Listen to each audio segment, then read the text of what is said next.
Okay, today we've just installed a Thinkware T200 Pro to this 2020 Land Rover Discovery.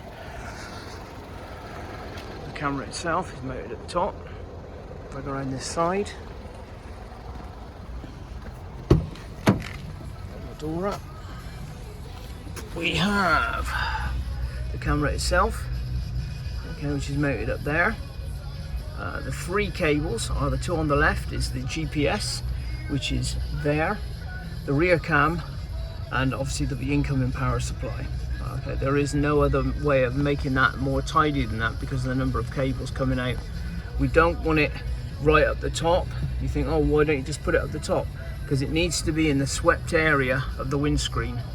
So you know, if you have it at the top, you get all your condensation and your rain up here, and the camera doesn't get the correct view. And at the back,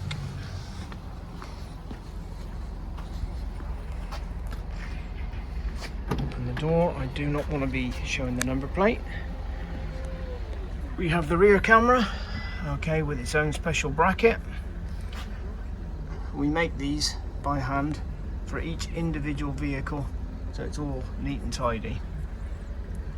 Okay, like that. And that's nice and discreet in the back. Okay, thank you for watching.